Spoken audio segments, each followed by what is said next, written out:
अब बात कर लेते हैं मार्केट अपडेट की। बांग्लादेश के इकोनॉमी का संकट गहराया, ऑस्ट्रेलिया में मिनरल प्रोडक्शन बढ़ा और अमेरिका के कई स्टेट में इन्फ्लेशन बढ़ने के आसार है।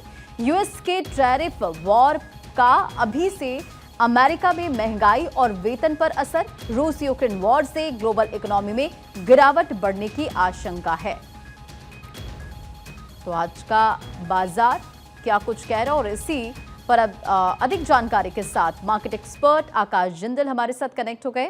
आकाश जी, कई ऐसे पॉइंटर्स जिसका जिक्र हम कर रहे थे, जैसे कि बांग्लादेश का इकोनॉमिक का संकट गहराया, ऑस्ट्रेलिया में मिलियन प्रोडक्शन बढ़ा, अमेरिका के कई ऐसे स्टेट हैं जहां इन्फ्लेशन बढ़ने के आसार है। तो आज का ग्लोबल मार्केट क्या कह रहा है? देखिए, बिल्कुल सही कहा आपने। अमेरिका में कई जगह ऐसे कई स्टेट्स हैं, क्योंकि फेडरल एक सेटअप है उनका, जहां इन्फ्लेशन बढ़ने के काफी आसार है, इन्फ्लेशन बढ़ने की काफी उम्मीद है। रंजना जी, आपने बिल्कुल सही इस टॉपिक को उठाया है।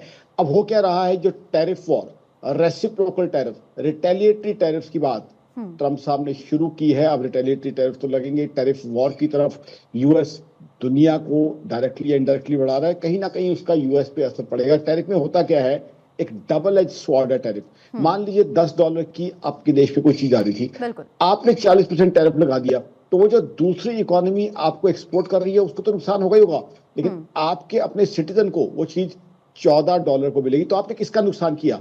आपके अपने कंज्यूमर का नुकसान कर दिया टैरिफ लगा के, उसके लिए इन्फ्लेशन बढ़ा दी।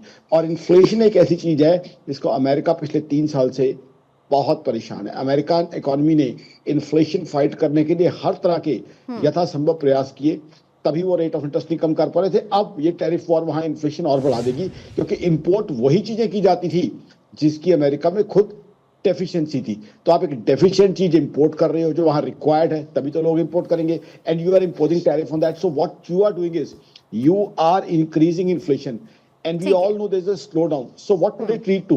This could even lead to stagnation in US, and we all know that we are into a global slowdown. So global slowdown may ultimately take the global economy into recession. तो कहीं ना कहीं ये चीज बहुत ही एक अलग दिशा में जा रही है। रशिया यूक्रेन वॉर अभी तक थम नहीं रही है। ये था कि ट्रम्प साहब आएंगे, रशिया यूक्रेन वॉर खत्म कर देंगे, लेकिन अभी तक उसको लेके क्लैरिटी और यही वजह है कि रूस यूक्रेन वॉर से ग्लोबल इकोनॉमी में गिरावट बढ़ने की भी आशंका है। बहुत बहुत शुक्रिया आकाश जी इन तमाम जानकारियों को शेयर करने के लिए।